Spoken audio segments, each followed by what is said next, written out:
Good morning. My name is Liz Gardner. On behalf of the 2021 Woodlawn Community Summit Committee, thank you so much for joining us for the 12th Annual Woodlawn Community Summit, Perseverance and Possibilities, our very first virtual event. We are very pleased to be able to welcome those of you that have been with us for a long, long time, and for those who are new to the summit. We appreciate many of you who have signed on today after a full week of Zoom meetings and school lessons and community events. This just really serves as a reminder that we are all in this together and believe in the power of community. This is a time to reconnect with your neighbors and friends. You are appreciated. The summit is led and organized by resident volunteers and is a model in civic engagement. It is actually the largest event of its type on the south side of Chicago. Since its inception in 2009, the Woodlawn Community Summit has continued its work in developing neighborhood engagement and serving as a clearinghouse for community information. 2020 and now 2021 has been a historic time of uncertainty. We went through a year of COVID-19, loss of jobs, civil unrest, and loss of loved ones. We experienced the passing of our treasured attendees, such as Moses Jones, Dr. Leon Finney, and our beloved Rudy Nemox. We assure you that our thoughts and prayers are with the community, residents, and business owners. The possibilities are endless. We are hopeful that our new normal will come with new opportunities that we never thought about. Possibilities that will improve our future, families, and actually the world. We have a wonderful agenda planned, starting with remarks from our elected representatives and followed by a group of panelists who will discuss economic opportunities in our community. Rounding out the day is a wonderful dance performance by the Deeply Rooted Dance Company. Before we get started though, I would like to express my sincere appreciation to all of you who helped make this event a success. Our longstanding sponsors, new sponsors, and the Summit Committee. We couldn't have done it without you. Over the next few months, you will be learning about planned activities, seminars, and special events where you will actually be able to get hands-on experiences. So prepare yourself to be challenged and inspired. We look forward to the possibilities that lay ahead. Thank you so much again for your time, and we appreciate your being here. Our next speaker is a 7th grade student who will offer words of inspiration and prayer, Kenny Williams. Followed by Kenny will be Melissa Blount, Senior Vice President, Director of Multicultural Affordable Lending for Associated Bank. Associated Bank has been a true friend and sponsor for the last few years, and we thank them for their thought leadership in Paula Grant and their financial support. So thank you very much. Thank you, Melissa. Thank you, Kenny. Kenny, you're next. Thank you, Liz. Everybody, please bow your heads and let us thank the Lord for what he did for us. Dear Heavenly Father, we thank you for allowing us to come together to make a difference in the Woodlawn community, especially during this past year of this pandemic. We thank you for allowing us to come. We thank you for all the community partners who have sacrificed their time and resources for the undertaking event. We pray that you will share us with your blessings and help us work together in the unity of the Holy Spirit. We pray these blessings in your name. Amen. Amen. Good morning. My name is Melissa Blunt, and I am the Director of Multicultural and Affordable Lending at Associated Bank. And many of you know Paula Grant, who is our Corporate Business Development Officer for our third-party origination. Throughout our nearly 160 years, we've built a legacy of supporting both families and businesses right here in the Midwest. More specifically, in Chicago, in the Bronzeville, Woodlawn, and other South Side neighborhoods. We are a full-service bank offering branch services, mortgage products, and business banking in our 8 locations. Can I say I love this year's theme, perseverance and possibilities. Isn't that what homeownership is? Perseverance around the preservation of our communities and possibilities around our future. Homeownership is a way to preserve the fabric of our communities while stabilizing the family and creating generational wealth. Now, these have been some historic times in the mortgage industry, and we have seen record low interest rates. So, whether you're looking to purchase, refinance, or rehab your home, you may wish to move on that idea sooner than later. And we here at Associated Bank would love to help you get started. We're hosting a homeownership workshop on May 22nd. Now, it is my honor for the third straight year to be the premier sponsor of the Woodlawn Community Summit. And without further ado, it is my pleasure to introduce the Honorable Mayor Lori Lightfoot, who will be followed by Alderman Jeanette Taylor. Thank you.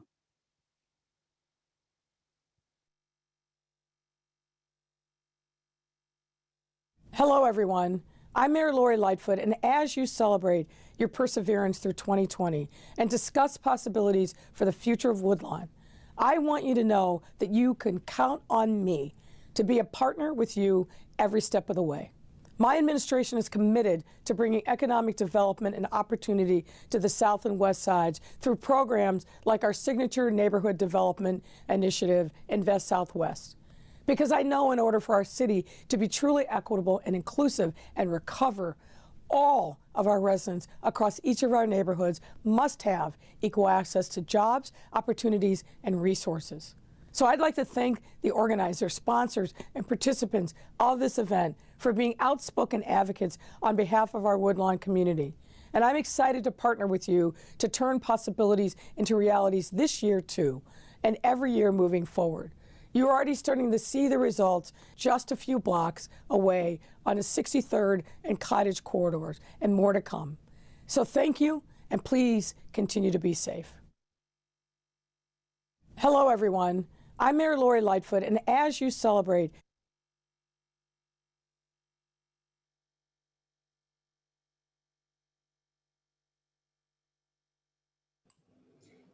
Good morning.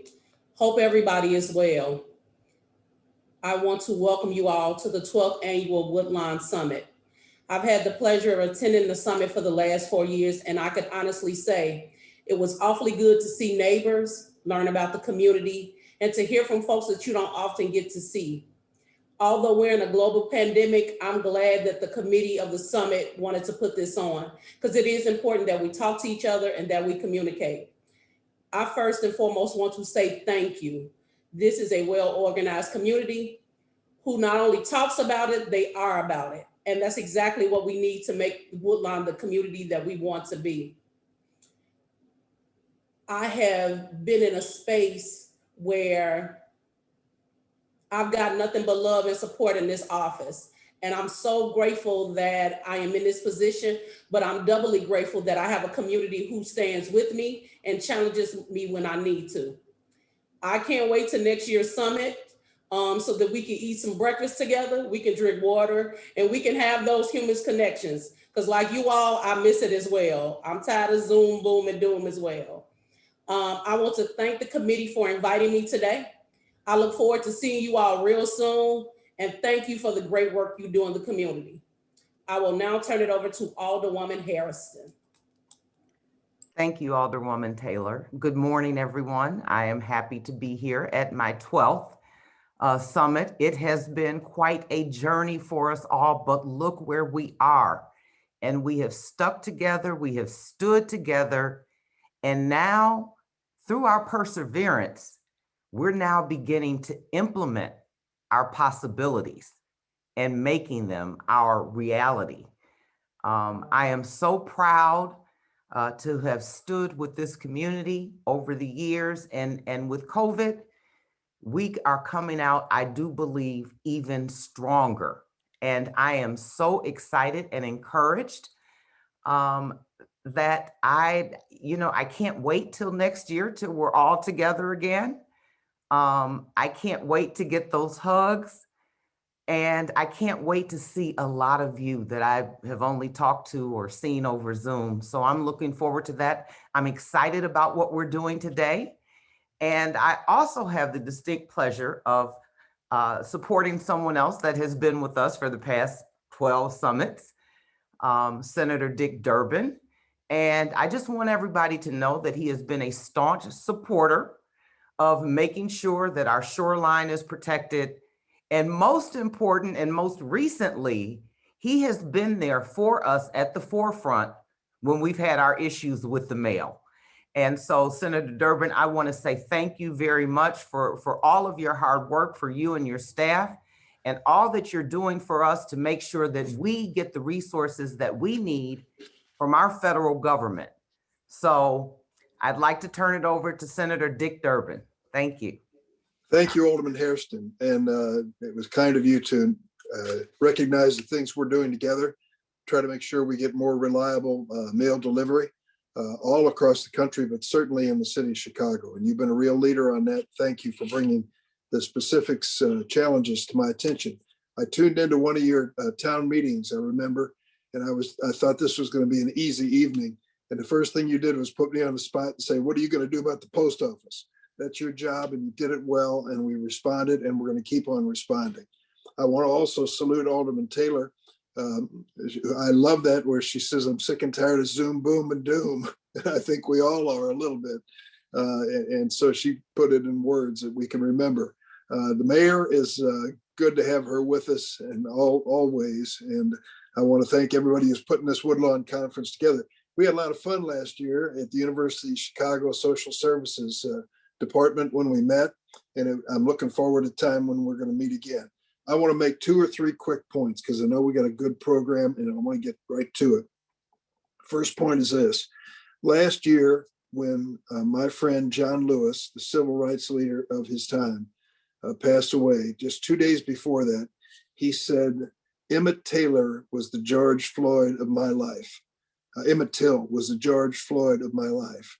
And I think we all know what he means. There are a certain generation of African Americans who will never, ever forget when that little boy's body was brought home to Chicago and how it really rallied people, not just in Chicago, but around the nation about the injustices that were taking place then. And that was 60 years ago or more. And now with the George Floyd verdict, we are back on the case and doing it, I think, with a real determination. I'm now chairman of the Senate Judiciary Committee. It's a pretty important post, and I'm awed by the responsibility.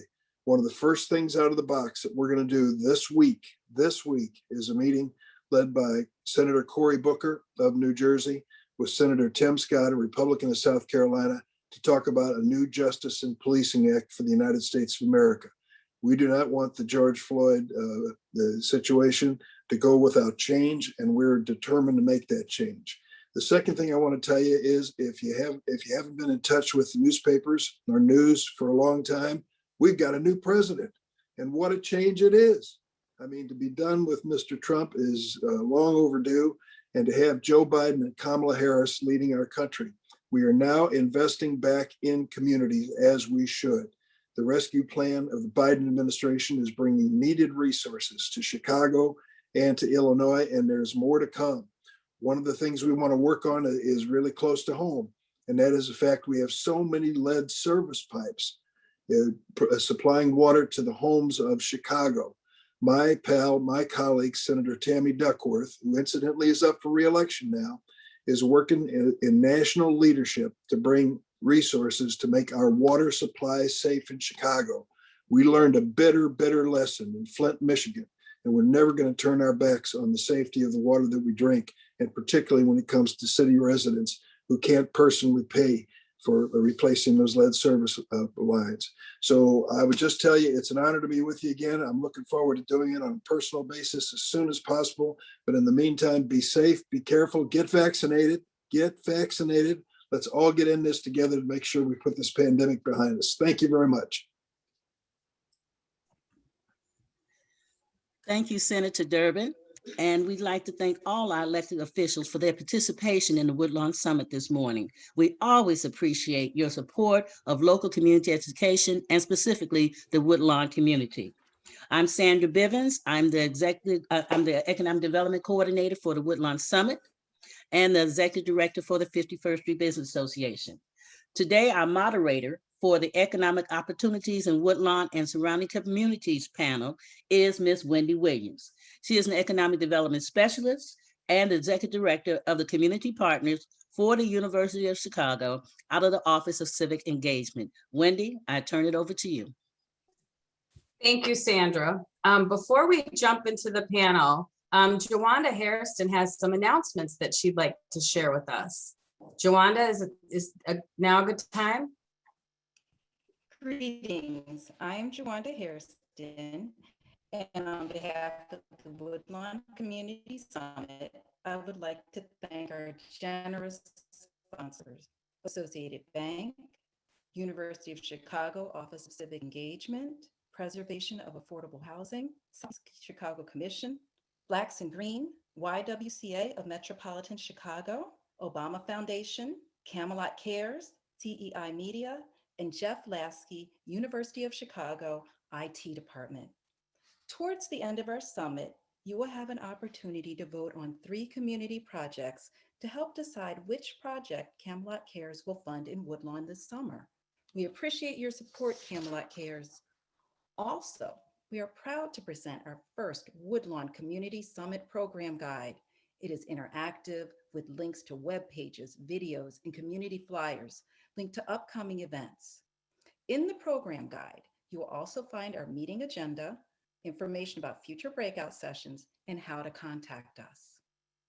Lastly, some general housekeeping. We would like to ensure that all participants are able to hear speakers, as well as interact with speakers.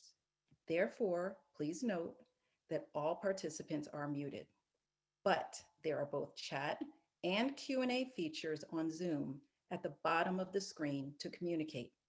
However, if you have a question for panelists, you must use the Q&A button. Although we may not be able to address all questions during this meeting, we will use scheduled breakout sessions for outstanding questions or conversations. Now it is my pleasure to introduce Felicia Dawson, the Vice President of Strategic Partnership for the Preservation of Affordable Housing, known as POA. Thank you, Jawanda. Good morning, everyone. My name, as she's mentioned, is Felicia Dawson, Vice President of Strategic Partnerships for Preservation of Affordable Housing, and a member of the Woodlawn Community Summit and a resident of Woodlawn. I'm going to share some information, a little bit about POA, but I want to jump right into it. And usually I have a script, but I'm going to go against the script. So I know the committee's going to look at me and say, oh no. However, I want to say this. I'm going to say Uhuru Sasa, and that is Swahili for freedom now. I think now is a poignant moment in time for us to reflect on all the things that we've been going through, COVID, yes, the civil unrest, but here we stand still, being able to do the wonderful things that we do in our communities. POA has done some development and has been around in Woodlawn. We've been around for 20 years, but we've been around for Woodlawn about 11. And you've seen some of the work that we've done in the Cottage Grove and the Cottage Grove corridor. But I will say we could not have done that work without community and residents working with us. And I'm going to pause and we start a video for you to see just one example of some of the good stuff that residents from Woodlawn have done, one in particular.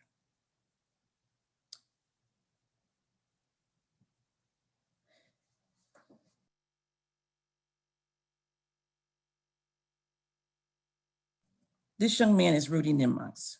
Rudy Nemox, we had an award here, the Woodlawn Community Summit Community Award was in memory of the late Rudy Nemox, who was an outstanding mentor and community advocate. Renaming the award in his honor would recognize enthusiasm, perseverance, and preserve the legacy in the community in which he spent much of his life.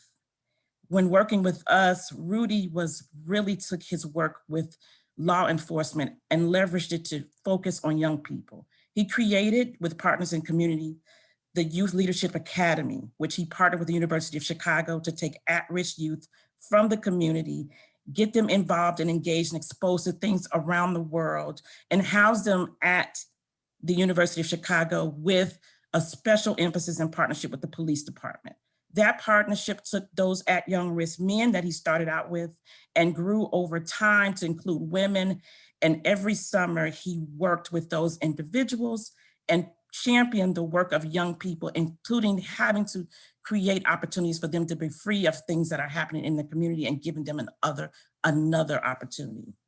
We celebrate Rudy, we celebrate the work, but this type of award over the years, we recognize many of our leaders: Maddie Butler, Naomi Davis, Paula Grant, Jawanda Hairston, William Hill, Dr. Brazier. Countless other people have done wonderful things in the community, and this is who we use this award to celebrate, particularly for the work in Woodlawn in the city of Chicago. The Rudy Nemox Award for Excellence in Community Engagement will be presented to a well-deserved community recipient at the 13th Annual Woodlawn Community Summit in the spring of 2022. Thank you very much. Look forward for that, and then you can use that term, uhuru sasa, freedom now. Take that with you and use it in your next world, in your next day. Our next speaker is the feisty Sandra Bivens, Executive Director, 51st Street Business Association. Okay, once again, thank you all for participating in the Woodlawn Summit. And once again, I will turn it over to our moderator, Ms. Wendy Williams, who will bring in all our great panelists for the economic opportunities in Woodlawn and the surrounding communities. You're on the show, Wendy. Thank you, Sandra. I'm excited about the panel too. Good morning. I keep thinking back to the summit last year, and I'm assuming for many of us, it was the last time we were in a large group with people we truly enjoy spending time with without a mask. I know this sounds crazy, but I always leave the summit feeling like I just went to homecoming. When I say this to people who haven't been to a college homecoming and haven't been to a summit, they don't get it. But for those of you that can put the two together, you know what I mean. Our theme this year, like last year, could not be more fitting, right? Perseverance and possibilities, especially since we as a community have had to come together and support each other in ways we could have never imagined to get to the other side, well, closer to the other side. We have some remarkable panelists with us today, and I am really excited, so let's jump right in.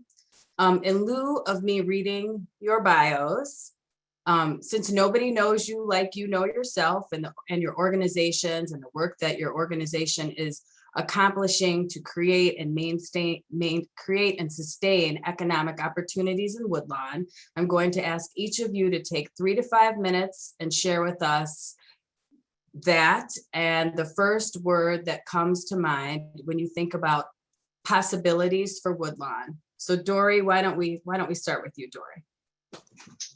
Thank you. And thank you all for being here. Even if it is Zoom, I just appreciate the fact that we are able to be together in any shape or form, because there's so many of us that didn't even make it this far. So I just am so grateful and appreciative of all of you and the organizers of today. So I have to start. The first word that, I think about when I think of Woodlawn, I do think about possibility. So, I know several folks have said it today, but this theme is so appropriate. I think that the Woodlawn community absolutely has demonstrated perseverance for decades, if not centuries. And so the fact that we're here in such a remarkable time in 2021, I guess, just continues to remind me of just the possibilities. And I think that we will all see what's possible as we come out of this. And as we really become leaders in this, that's my hope for us as well. So just a little background. I guess I just started rattling on about what I think about Woodlawn and hadn't introduced myself properly. So for those of you that I don't know, I'm Dory McCord, and I get the honor of leading the YWCA Metropolitan Chicago, which is a 145-year-old organization that has operated throughout the entire metropolitan Chicago area, but specifically within Woodlawn, our roots go back for at least 60 years that we can identify. And I would almost argue further, but we don't have records from that point. So, the former auditor in me says that we only go back as far as we can prove it. So we know for at least 60 years. But I have to say that our services that we provide out of our specific location at 6600 South Cottage Grove are very comprehensive. So we do everything provide sexual assault support services and counseling services, as well as work that we do in the early childhood space, as well as the work that we do in economic development that we'll talk a little bit more about today. So I'll get into some of that specific programming later. But just again, just so happy to be a part of the Woodlawn community. I should say out of that site, though, that we do see over 22,000 folks a year and have been very active even during the COVID time frame, with that site continuing to stay open and provide a number of services to provide for the community. So we're just thrilled to be here and absolutely thrilled to be on this panel today and participating in the summit. So thank you, Wendy. Thank you. Leon Walker, share with us a little bit about what you're doing in Woodlawn, your company, and the first word that comes to mind when you think about the possibilities for Woodlawn. Good morning, everyone. Thank you for having us here. Leon Walker, Managing Partner, Dl3 Realty. So nice to see the public support that this event garners for Woodlawn. Over 160 people right now in the meeting here. Great to see two of our distinguished aldermen, Alderman Hairston, Alderman Taylor, and of course, Senator Dick Durbin, and the comments from our mayor. So it just shows you how critical and important Woodlawn is to the success of the greater efforts that we have around the South Side. But it's just a really critical and important community. Dl3 Realty, our firm, is a development firm based here in Chicago. We focus on impact investments. Those are the kinds of investments where you get a financial return that's viable for investors, but it also we're equally concerned about creating a positive social impact in the neighborhoods that we work. And so as a result of that, we've been pursuing projects that are add to the resilience and the perseverance of neighborhoods, particularly on the South Side where I grew up as a kid.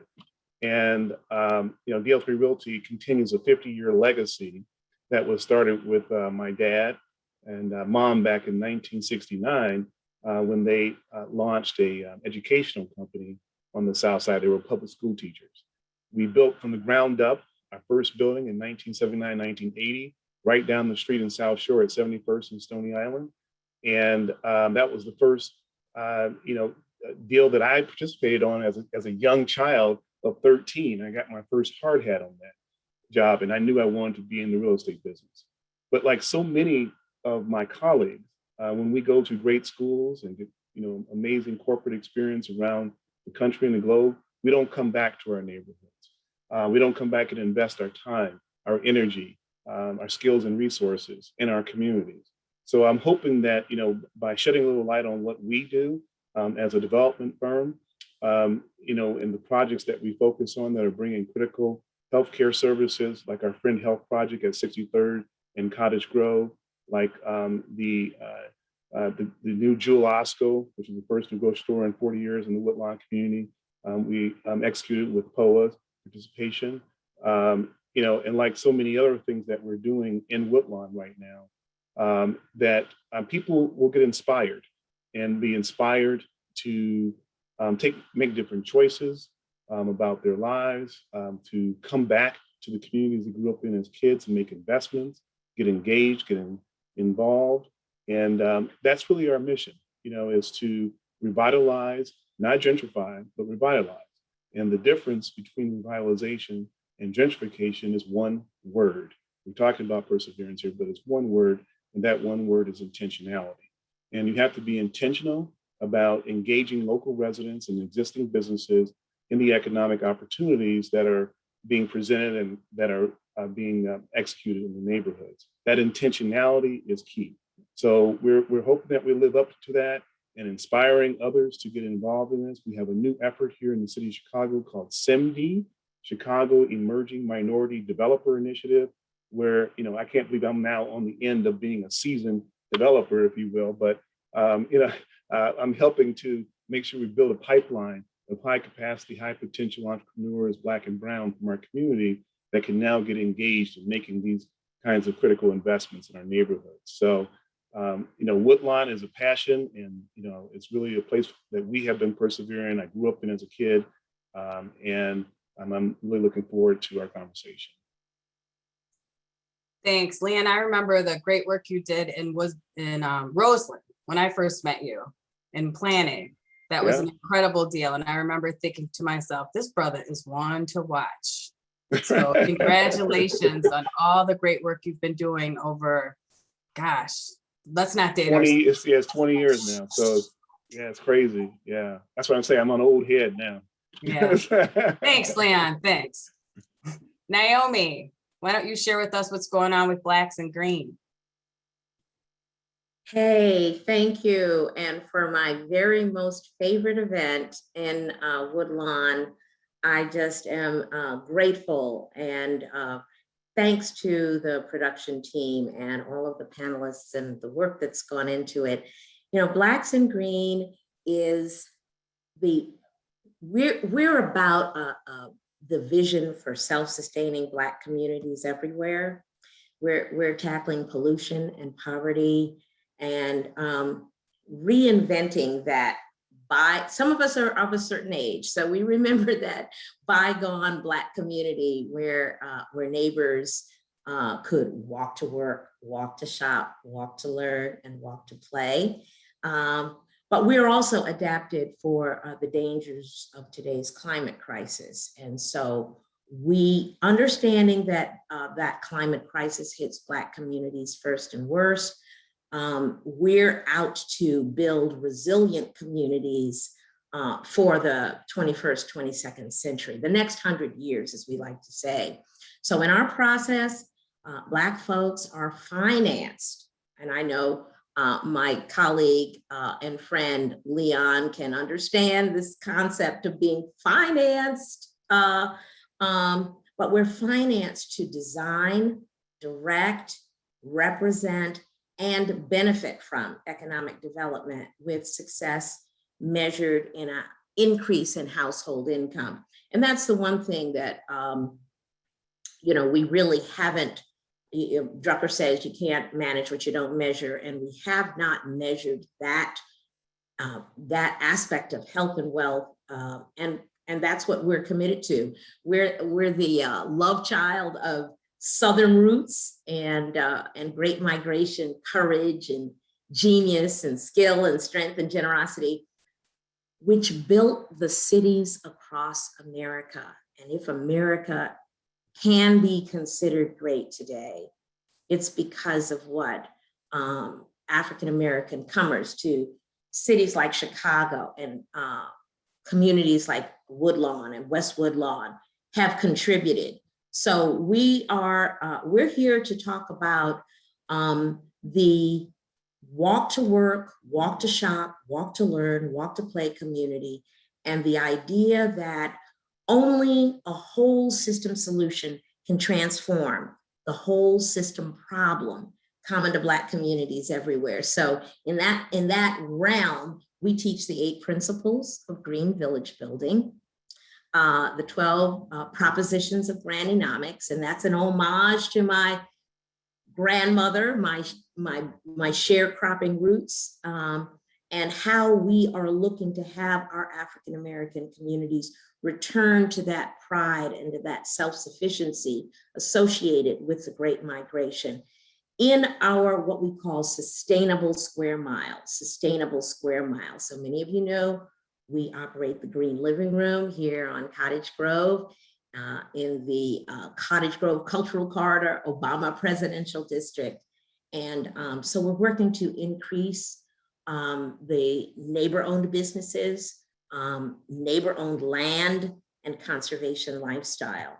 And in that sense, we are building economies in housing with our Houses Garden, which is gorgeous, affordable, built for the Black middle income purse, hyper green, and that we are also building economies in energy, in tourism, and in horticulture. Today is the day we're launching our veggie starts. You can come by the Green Living Room today, 6431 South Cottage Grove, and buy your vegetable starts today.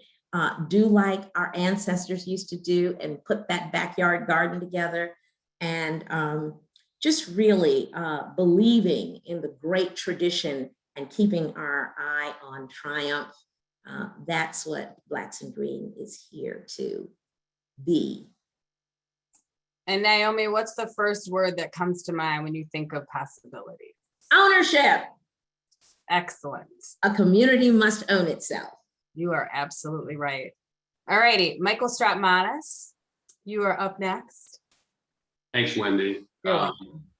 I do really love this event, and I just want to thank everybody for persevering, putting this together. Amazingly enough, it has the same spirit online. This might be literally the only online thing, virtual thing that I've done that has the same spirit of things in person. Although I have been to some family events where people seem to still annoy each other. So maybe that is the first professional event that's been able to do that. I'm the executive vice president for civic engagement at the Obama Foundation. And at the foundation, we are on the road to groundbreaking for the Obama Presidential Center this fall. And I have to just stop and thank everybody for believing, for advocating, for creating a foundation that the Obamas could sort of stand on the shoulders of folks, so that I could come in, as someone doing civic engagement, and have this community in place, already organized, already ready to give me ideas, to fuss at me, to give me criticism, to help shape the work, to participate in years of meetings, years of review, very boring, some of these very boring meetings, with this sense that we're not going to let this opportunity be taken away from us. And so I just really want to thank you all for doing that, including your alderwomen, Hairston, Taylor, who are here with us as well. So I just have to say thank you for all of that. And just as an aside, we've been sued again by the same folks, Protect Our Parks, I think they might be called. They found some people this time who happen to live in the neighborhood. It is another meritless suit. We look forward to defeating them again, but I just think that one of the things I've been encouraged, I've heard from many community members, that enough is enough with them, asking these folks to, step aside. I mean, it's been literally 4 to 5 years of review. I don't know of a project that's been reviewed more thoroughly than this one. So I just appreciate everybody continuing to have our back and continue to have your voices heard around this. The one word I would say that comes to mind for me is thriving, because we've all just spent so much time this year surviving. And I think that, it's time, I want to move us from surviving to thriving. And I'm not going to share any names because we do this quietly, but we bring together young people to sit with President Obama virtually and talk about their experiences in their lives. And, just recently we had some young men from the South Side and West Side of Chicago just talk to him. And our youth are struggling and using all of their talent, their energy, their dreams of the future, all about surviving. We had a young man who he asked him what his plans were. Some guy wanted to write TV shows. Another one was a poet. He wanted to graduate from high school in a month. That was his goal. He wanted to survive for another month. And so, that was just this week. So I just arrived today thinking that as long as I have breath, I have to do everything I can to make sure that we create an opportunity for our people, for Woodlawn, to thrive. The ideas are there. The people are there. The small businesses are there. The nonprofits are there. The support structure is there. The institutions are there. University of Chicago. Now, you know, we have a sister running the Museum of Science and Industry. We have representation in Congress, in City Council, and soon, and very soon, we will have the Obama Presidential Center. And so I am hoping that and planning to look up 4 or 5 years from now and see that we have moved from surviving to thriving for everyone, up and down, you know, the income scale in our community, you know, no matter size, age, whatever, that you can live the life that you deserve. That's what I think about when I think about it. So Mike, I want to put a pin in it just for a second. When we think about youth, I want each of the panelists to really think about and share with us what is the best way youth can make a substantial difference in our communities? And are your organizations doing anything specifically to mentor and to work with youth? And we as the Woodlawn community, what can we do to help you all work with youth? So Mike, why don't we just stick with you since you brought it up? Sure. So we have a couple of things that we do. They're small, and they're growing. The first is the work through the My Brother's Keeper Alliance. We support the South Shore Drill Team. We support New Life. We support North Lawndale Christian Center. We support Build. And we support these organizations because they've shown that they are successful in taking our young people, some of our most troubled, struggling young people, and putting them in a position to succeed. And so I think looking at those programs that have shown to be successful and finding out like what can we learn from them. You know, some of the things we've learned is from listening to the voices of young people is stop labeling me as trouble and at risk, because it puts this negative spin on everything that I do. And that's how the adults in my life end up dealing with me, from law enforcement to teachers to all the way through. So stop labeling me. Another is, you know, invest in the mentors that are in my life in the community. You know, in these communities, there are people there who are investing in the lives of our young people. We don't need to get somebody from downtown to be a mentor. I mean, it's great. We need all the help we can get, but there are people right here on the block.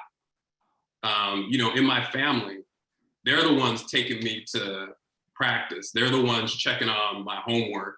But the resources that go to mentoring are going outside the neighborhood and could go into the neighborhood themselves. And then we're working with an organization called Urban Alliance, where we have something called the Obama Youth Job Corps, where we're getting paid internships for young people who are working at the Obama Foundation, but are also working at other companies and organizations. And if a company can't take an intern, if they pay, that intern can go to a nonprofit and work. So look at Urban Alliance and look at the Obama Youth Job Corps, because there are more young people who need a job, an internship, than there are slots. And those are just a couple things that work. But I guess I just think that, you know, when I was young, it was a lot of wait your turn, a lot of don't speak unless you're spoken to. I don't know what's going on in your house, Wendy, but I have a 15-year-old in my house who is wait for nothing and speaks all the time.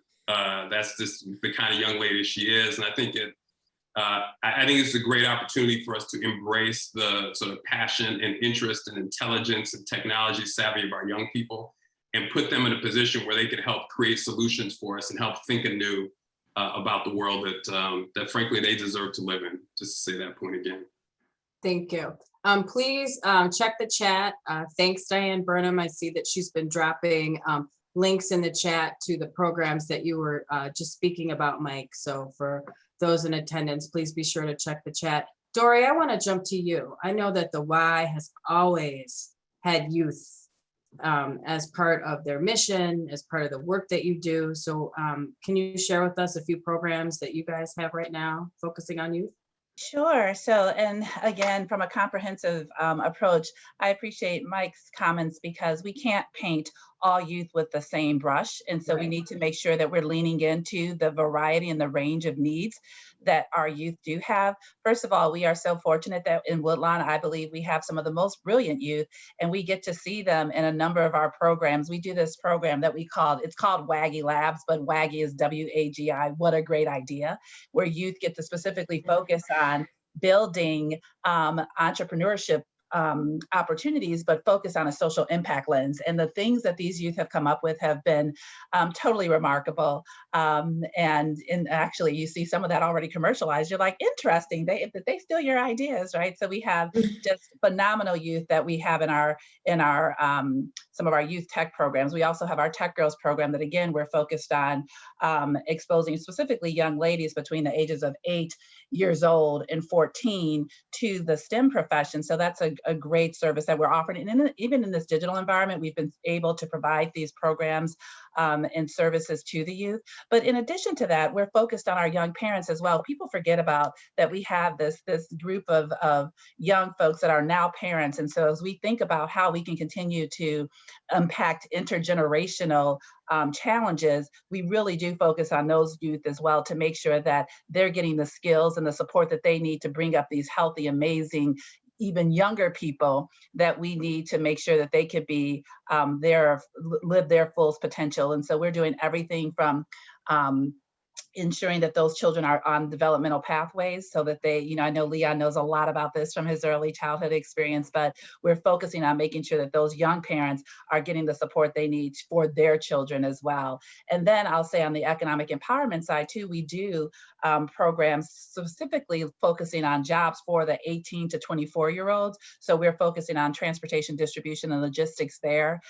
So just a number of programs that we have to ensure that our youth are part of the development of the community. One of the things I'm really proud of, this just got announced yesterday, that we acquired, the announcement that we acquired an organization out of New York. We did that earlier. Oh goodness, the years just go by. I think it was March 2020 at this point. And 2020 was such a blur. I'm like, I don't even know whatever month it was. But it was just announced yesterday, though, that the organization that we acquired was World of Money, which is a youth financial education app, was rated the #1 app by Motley Fool. And we're excited about that because, again, Mike mentioned this as well. We have to educate our youth about economics and what that means. And so the fact that, Naomi spoke about ownership in our community, it starts with financial education of our youth as well. And so the fact that we've now launched this app called World of Money, the app has been out there. It's been out there for a decade, but we're really happy to be able to offer that to more youth in Chicago. And those young people will literally blow your mind. The stuff that they know about money, I'm still learning, and I'm an accountant and still learning about money. But the fact that they know these things and we're exposing the youth to these opportunities so that they do understand equity, so that they do understand what home ownership means, all of those things. So there's a lot of ways that we need to approach our youth, but I think that the general sentiment is that we know that there's so much opportunity there, and they are our possibilities. And so to the degree that we can continue to support their variety of needs, I think that we'll just be better off. Leon, do you want to take a second to Yeah, sure. I mean, first of all, Dory, that was amazing. That's great. Yeah. I'm going to send someone should put that World of Money link in the chat because I want to. I will do that. Thank you, Leon. Yeah. Well, speaking about early childhood, which is, the background we have in our family. I mean, we learned many years ago that every dollar invested at the early ages saves society $7. So it's a great investment to make in our youth. For our point at Dl3 Realty, what we're doing now is 3 things. One is we're focusing on job creation. And we've created over 3,000 jobs in our projects in the last 5 years. And we have a goal of creating 10,000 new jobs on the south side and west sides of our city in the neighborhoods in the next 10 years. In the last 2 years, we've had over 1,500 jobs with both of our corporate centers. We took over the vacant targets and repositioned them as corporate offices for Blue Cross Blue Shield and then Discover Financial Services. And that's bringing tons of job opportunities right at the entry level. where people can get in and make head of household with great benefits and great education opportunities. But we're going beyond that. We're working with the Gift of Hope, for example. We took over the old Independence Bank building, Urban Partnership Bank building at 79th and Cottage Grove, and we're bringing a South Side extension of the Malcolm X healthcare training program there. That's going to be training 300 youth into the healthcare profession. And I can go on. We're about creating jobs and job opportunities, particularly meeting people where they are in terms of whether they have, some college or just out of high school. The second thing we're doing is scholarships. So last year during 2020, during COVID, we supported the city colleges as their corporate sponsor for youth to work as interns. And we sponsored 25 kids that were at city colleges through a competition, actually, that they got awarded this in the 10,000 Small Business Initiative of Goldman Sachs. We're continuing our scholarship efforts this year. We're sponsoring scholarships at Roosevelt University for those that want to learn how to get into the development space. And so scholarships is an important one. Third, what we're just sort of getting into right now is the digital divide.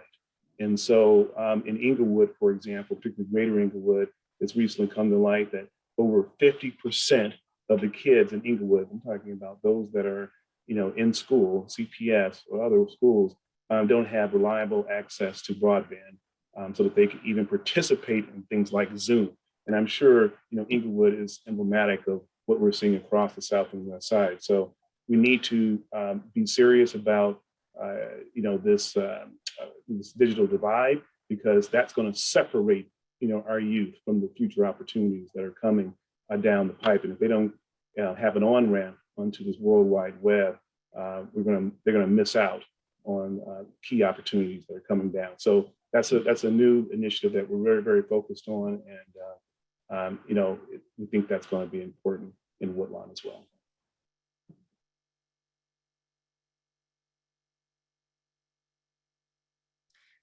I think you're on mute. For me? Wendy was on mute. Oh.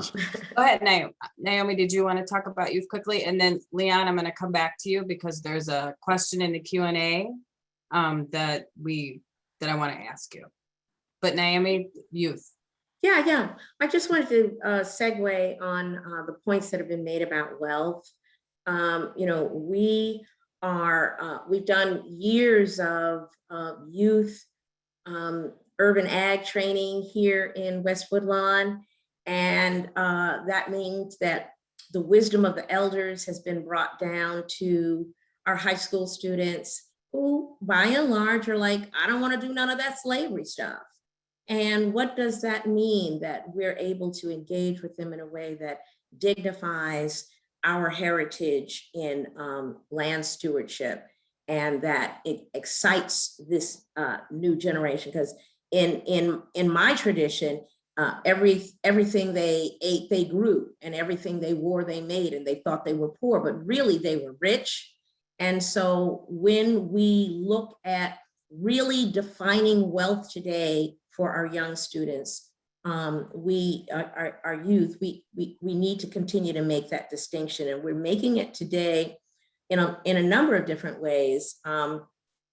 We have introduced a Chicago electrification campaign. Now, what the heck is that? It just means that as we transition out of fossil fuels, and we must because they're killing us, how could we possibly make the South and West sides of Chicago and the youth, how can we make it the Silicon Valley of the energy movement?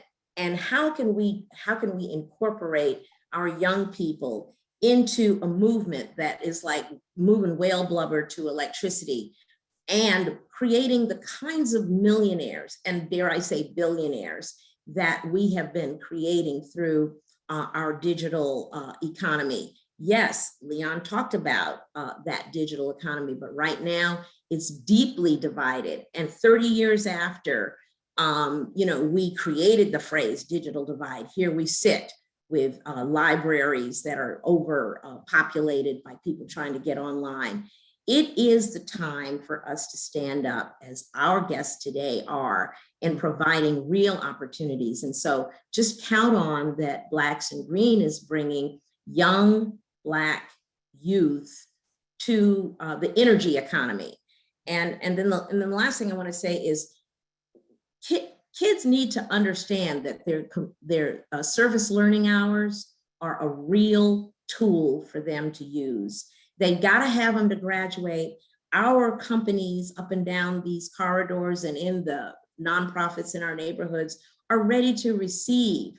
Young people need to rotate through these organizations and find their joy, find what they're good at, find what they are curious about. And, you have today available to these youth 100 different examples of where they can get started and how they can rotate. So service learning hours, jump into it, find your joy. Before we leave the topic of youth, Alderman Jeanette Taylor is having a youth summit this afternoon. So if somebody could put that information in the chat. Youth and economic development go hand in hand. So I want to thank everybody for sharing with us how we can really make sure that our future leaders are groomed properly. We're gonna go to questions and answers. I see the number by the chat really big, so I hope that in the chat there aren't a lot of questions and they're in the Q&A. Leon, there is a question for you. Where does the revived 6300 and Woodlawn Health Center project stand on its timeline? Thank you. The Woodlawn Health Center, the Friend Health Project at 63rd and Cottage Grove is underway. And so the first phase was the demolition and gutting of the existing structure. And now there's some deep foundation work that actually has to go on that required some special permitting. But everything is, they're still, they're working and they're looking to turn the key in 2022 to open that state-of-the-art health center that can service over 25,000 patient visits a year. So it's a critical healthcare asset in the community. People don't know, even though we sit in the shadow of the University of Chicago and the medical center, that's, great medical center with, Don't sit in the shadow. We're neighbors. You don't well, sit in neighbors. the shadow. Yeah, well, I mean, it's a big project, a big building there. But the thing is that Woodlawn, and particularly that area, is still considered a medically underserved area, which is a definition by HRSA, which is based on looking at how many primary care physicians are available to a community, and then infant mortality. And so it's a 5-factor analysis. But anyway, we actually have a lack of healthcare, quality healthcare access in our community. And big ups to Friend Health for stepping up and looking to expand their presence and offer new services there at 63rd and Cottage. And so it's coming, and it's well underway. The mayor and Commissioner Cox are both very proud of the TIF investment in that project. So it is definitely a project that is well worth the investment. So congratulations. There are 2 questions in the chat for Rowena. The aldermen are not on. We will get we're going to save the Q&A, and we will definitely make sure that you receive answers to your questions, Rowena. How are new businesses being encouraged to invest? So Leanne, this might be for you. How are new businesses being encouraged to come into commercial zones in Woodlawn, Cottage, 71st to 61st? Nothing much new, in fact, looking worse. Also, why so little professional office space? So from a realtor standpoint, is this something that you're thinking about? Are you and your colleagues considering this as a new possibility or investments? Yeah, those are some of the most exciting opportunities that are out there. Because those are job creators. And, I know that Alderman Taylor, as well as Alderman Harrison on the eastern end of 63rd, all of those kinds of plans are being considered. We're just about everything that we're involved in provides additional retail, ground floor, or office space for neighborhood businesses. So yeah, we think that's a key component. And as you look at community and economic development, we're very focused on the Woodlawn because there's a lot of excitement, a lot of hope and optimism about the future of Woodlawn. But I've been through this before. Okay, I've seen where hope and optimism gets dashed because of some big macro event that happens, that a great financial crisis, or we don't get an Olympic bid, or whatever happens. That Woodlawn has seen this before, and it's our intention to make sure that whatever the future holds from a macro standpoint, what we build and help build and strengthen the resilience of Woodlawn to be stronger and have a higher quality of life for residents in the future. Woodlawn used to be a community of 80,000 people. Less than 25,000 live there today. There is great opportunity for expansion, but we have to do it in a way that engages existing businesses and local residents, so they participate in all the economic development efforts that are coming down. And it can be done here. Woodlawn is a model community for that, for not just Chicago, but the nation. So, and I think strengthening these neighborhood assets and bringing, all the other things, affordable housing, and new business opportunities is critical to that. So yes, we're focused on that like a laser. And Wendy, can I add to that? So I definitely appreciate everything that Leon discussed, and just wanted to add to, from the YWCA's perspective, one of the things, as we are an Illinois Small Business Development Center, we're absolutely focused on. So as Leon talks about, not just getting the investments to come in, but actually developing the businesses within Woodlawn to grow. So two things that we're doing outside of having the Illinois Small Business Development Center, where we focus and it actually sits in Woodlawn at our 6600 South Cottage Grove location. So we serve over 100 businesses through that specific channel. But just last month in March, we launched specifically a Women of Color Entrepreneurship Center for later stage businesses. And the point in that is that we needed to take these businesses, as Leon mentioned, we need businesses to grow so that they can take on more buildings and assets in the community. And also, so we looked at businesses specifically that are at least $500,000 or above. And we don't think about those businesses being in Woodlawn, but they are there. And we actually got our first cohort of 10 women. So what we're trying to help them do is grow their businesses so that grow and scale their businesses so that they can not only hire more people, which will likely be people in the community, but also get investment so that they could start doing some of those, occupying that corridor and doing things like that. So while it's important to get folks to come into the community, it's also very important for us to continue to focus on how we grow those businesses within community so that they can stay there and continue to scale and be better assets in the community as well. Thank you. There is a question in the chat for you, Leon, about parking. So I'm going to take a point of moderator privilege and share with those of you who may not know, the University of Chicago is actually building a mixed use facility on the corner of 61st and vacated Kimbark. It is going to be a parking structure. It'll be 4 levels, 323 parking spaces. Alderman Taylor asked the university, I gave a presentation to the community about this 2 weeks ago, so I'm definitely happy to share more information with you about that. Alderman Cochran was very supportive of the redevelopment the university is doing on the Midway, and with the development of the study hotel and the Rubenstein Forum, he was like, wait up, where's the parking? So we said we would do a parking garage, and we're doing it. But Leon, are you building any parking? Yeah, parking, it's every project, has to, have parking, right? But, the key thing is where, are we going in the future? With the TOD opportunities that we have at, for example, 63rd and Cottage, how are people going to be accessing the services and the jobs and the opportunities there? I mean, it's very different. But yes, parking is, always going to be a part of the equation, and every project, has to think about that in a thoughtful way. Thank you. Michael Stratmanis, there are a couple of questions for you. How do young men find out about what to do to get involved with My Brother's Keeper?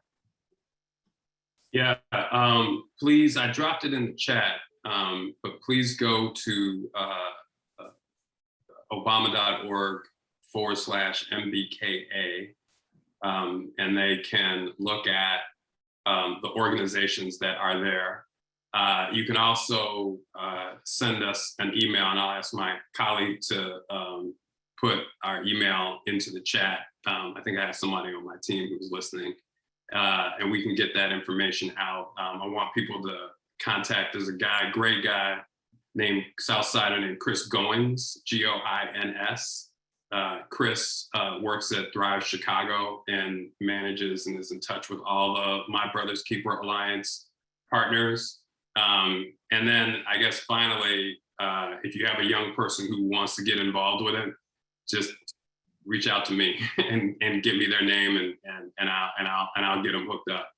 My wife ended up buying me literally a no button because I just get over it. I can't say no, particularly when it comes to a young person that needs support, because that's why I'm here. I ended up one day just showing up and getting in the space of a young lawyer named Michelle Robinson, and she didn't say no to me and became a mentor. That's how I ended up even working here. So, all of those things. You never know who you're Michelle Robinson will be. So while I have you, yes.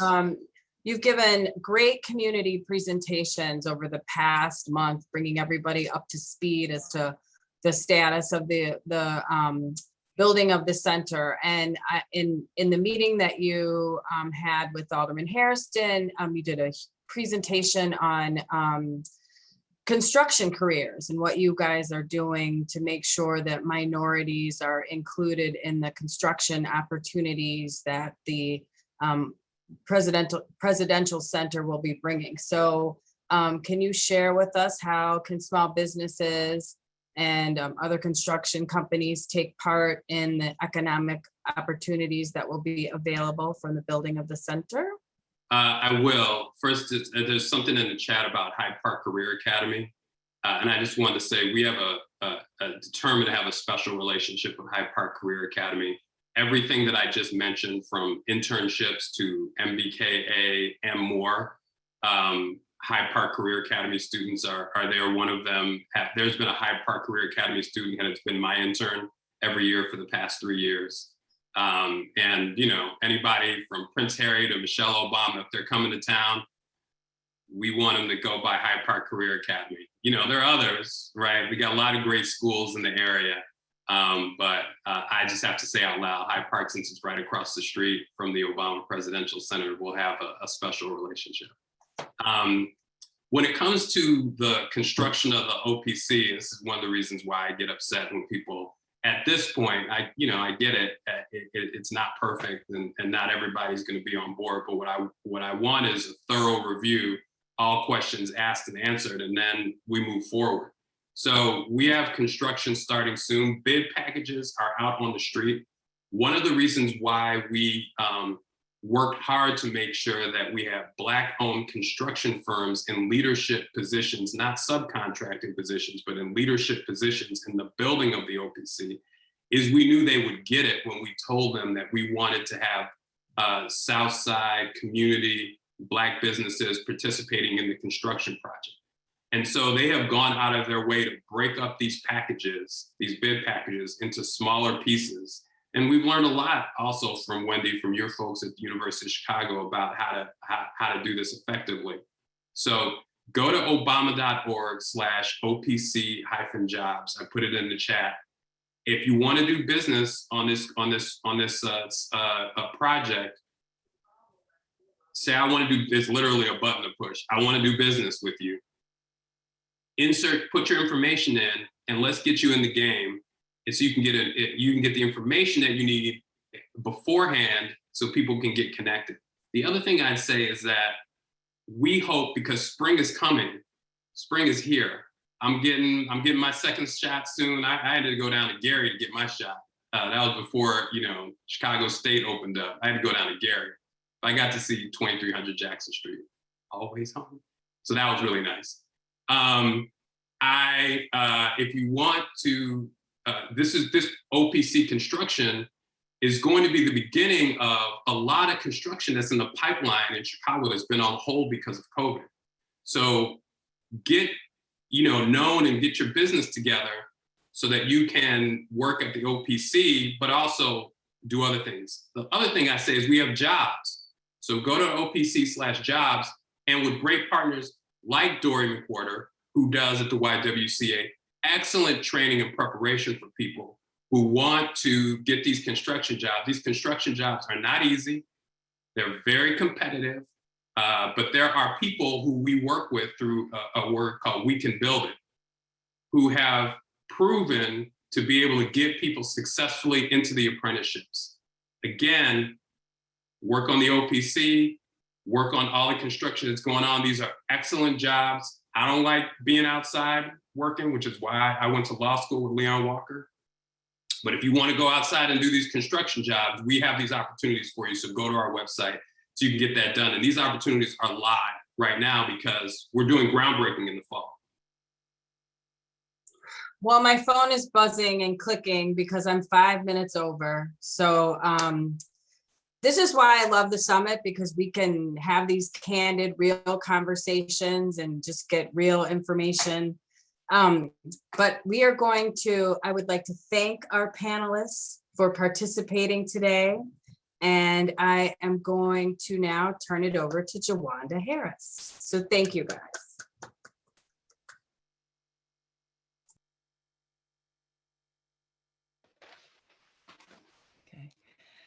Well, now time to voice your choice. This summer, the Woodlawn Community Summit Committee and Southeast Chicago Commission will implement one of the projects funded by Camelot Cares highlighted on the following slides. We need your help on these proposals. First, you can vote for a Playlot Park Revival. This project focuses on the revival of a public community space that is underused and in need of care. Second, you can vote for Welcome to Woodlawn signage and sustainable flower beds, as seen in this example. This project encompasses the design, creation, and installation of signage and flower beds on the borders of East and West Woodlawn. Or third, you can vote for a mural project on East 63rd Street near the South Cottage Grove Green Line CTA stop. Which summer project do you like the most? Look in the chat for the SurveyMonkey link, and the voting begins now. While voting, let's welcome Savannah Phillips, a Woodlawn resident and high school freshman. We are excited to introduce the Woodlawn Community Summit virtual wheel raffle, sponsored by POA and Dl3 Connections. We always want to showcase our community and are excited to present prizes from some of Woodlawn's newest gems, Exquisite Catering and UPS. Our first spin of the wheel went to Daryl Brooks. They win a $50 credit to Exquisite Catering. Congratulations. Our second spin of the wheel goes to Sandra Banks Robinson.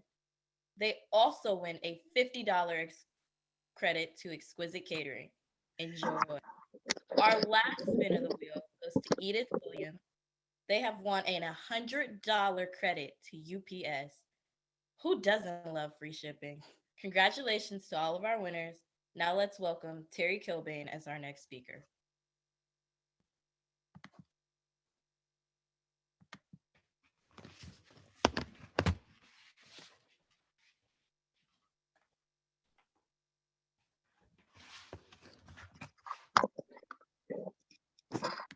Ta-da. Can you guys hear me?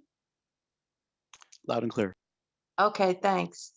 Hi, I'm Terry Kilbane. I'm chair of the Safety Committee at the Woodlawn Summit. We'd like to thank you today for attending the summit and hope you enjoyed our panel and presentations. As many of you know who have attended the summit in the past, We usually have breakout sessions after the main plenary, such as housing, economic development, crime and safety, education, youth, and sustainability. Well, beginning next month, we'll be offering individual workshops on these topics that will go throughout the year. So we hope you take advantage of this opportunity so you can now attend sessions that maybe you weren't able to do so in the past, things you wanted to learn about. The first session we're going to have will be on housing, and this is going to be moderated by our own Paula Grant. So mark your calendars for May 22nd, and her topic will be housing affordability, buying patterns and rehab options, part 2. After this workshop, you can look for listings of other workshops either on our microsite at SECC, so that would be secc-chicago.org, or you can refer to the awesome resource book that we've put together for this summit. So you can use that as a guide for future sessions and other activities in and around Woodlawn. And finally, you can always look for our email blasts and check our social media platforms. So we at the Woodlawn Summit look forward to your attendance and input in the future as we emerge from this pandemic. So now I'd like to go back to Paula Grant for our next speaker. Thank you, Terry. Good morning. I'm Paula Grant, Business Development Support Officer.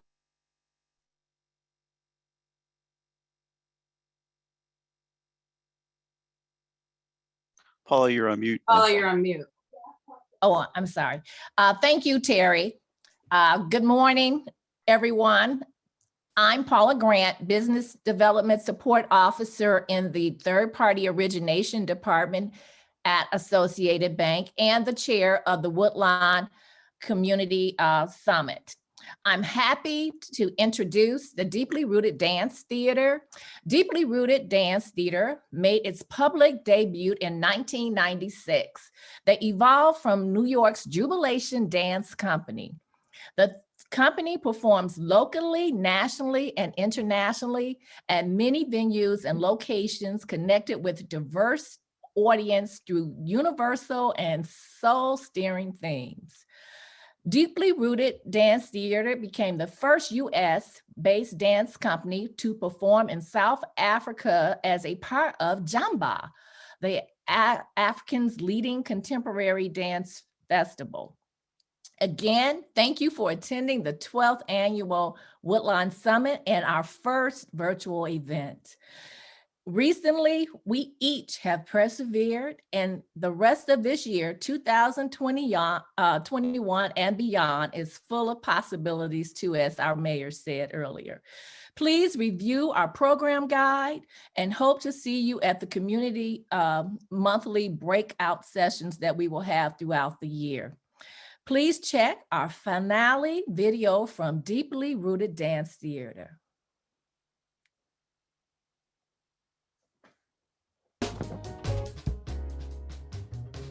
I'm Kevin Iega Jeff, and this is Deeply Rooted.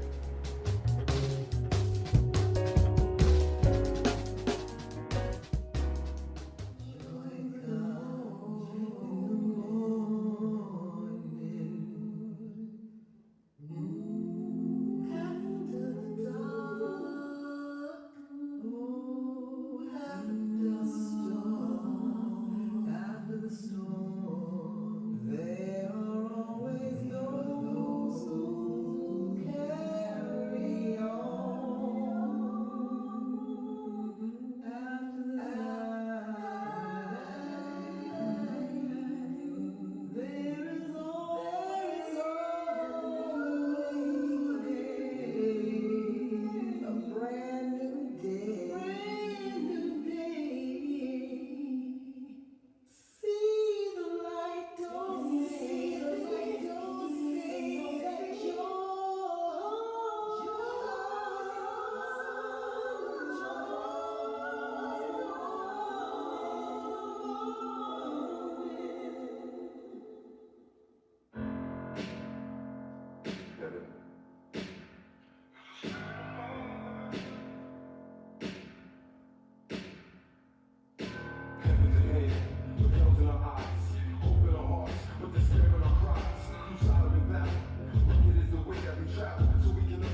I'm Naomi Davis, and I come from white gloves and mud.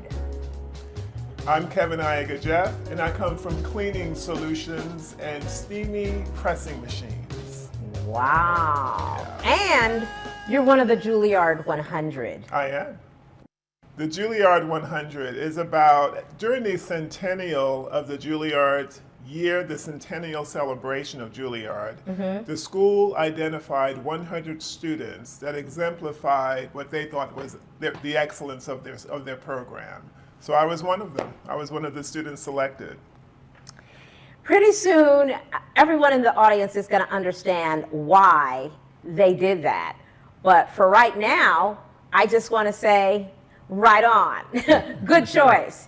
And because I've been in love with you, Iega, for a long, long time. And I just wonder, that piece we just saw, Heaven, but what was that piece about? Where did it come from? What was it meant to say? It was really focused on just creating a dance that was accessible to regular folk, regular people. Because it's really based in social dances like the bamba, the plena, the South African boot dance, and just kind of blending all of these dances inside of a modern dance and balletic context so that we could share it with people, so that they would see something that was familiar to them, yet newly found at the same time. And it was co-choreographed by myself and Gary Abbott, the Associate Artistic Director of Deeply Rooted Dance Theater. Gary. Yay. And so that sounds very deeply rootish to me. Say how the theory of the company and the culture of the company came to be such that that's an example of it. Well, you know, the company really focuses on two things, two levels. One is that we want to present exquisite, world-class, excellent dance. Dance that makes you feel something, dance that makes you care, dance that makes you think, yeah? And at the same time, the only way you get to dance that makes you respond or feel in those ways, you have to care about it. And inside of that, you've got to care about each other as individuals and as people. So what's really critical to the organization is the fact that we're really a community building organization. Okay, the dance is the way we do it, the way we foster the development of relationships, conversations, being able to find agency with each other, being able to work through disagreements agreeably, you know, because if you're an artist, you're always collaborating. And there are great tools inside of artistic expression and sharing where you can learn to collaborate and build community as you build yourself. Well, that is exactly why when I first did this thing called Community Performance for Economic Development, almost 20 years ago, that I felt it so deeply in my bones that this, I mean, I grew up in the theater, so I grew up knowing for sure that theater had the power to change hearts and minds. And when we understood how to blend that community performance component, and I'm going to ask you to explain what that is, with the dance, with the narrative, with the intention of bringing community in and bringing it out, then at that moment I decided this is something that I'm going to do for a long, long time. So what is this thing called Community Performance for Economic Development? Well, it's two things. It's one, it's story collection, all right, and it's passing those stories down, those oral traditions, down from generation to generation. Story collection is what happens when you're putting a community performance project together. You collect stories from your senior citizens. You collect stories from all of your intergenerational community members, all right? And those stories are put into a play, and the play carries the oral tradition to two generations and generations. So that's one very important thing. And then the other side of that is that while you're putting the play on, you're building relationship, okay? So you'll have, for instance, I've done plays where you've had a 94-year-old in a cast with adolescent teenagers who would never have really met or connected in any kind of work environment together. But because they're in this play, they work together and they learn each other. Or you'll see a homeless person in the cast with a CEO from a bank. There's something else really fabulous happening with Deeply Rooted.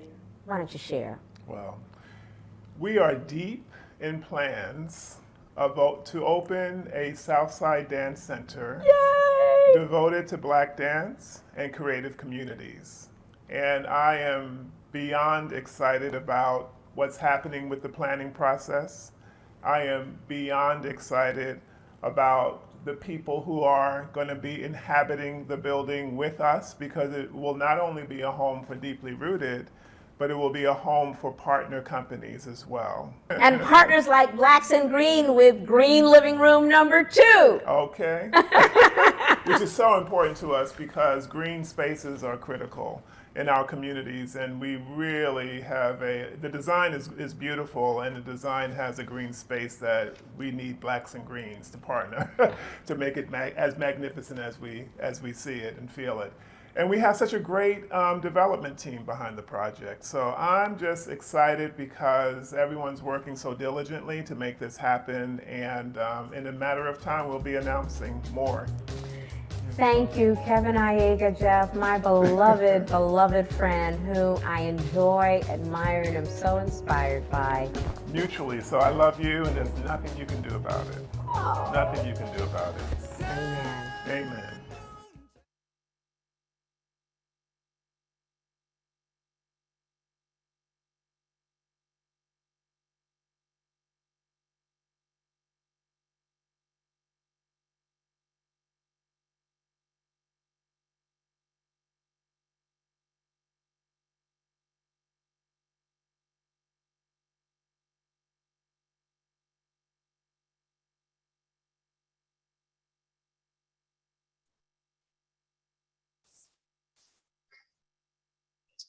Well, that concludes our summit. Thank you, everybody, for attending. We look forward to seeing everybody live next year. Have a great Saturday. Thank you.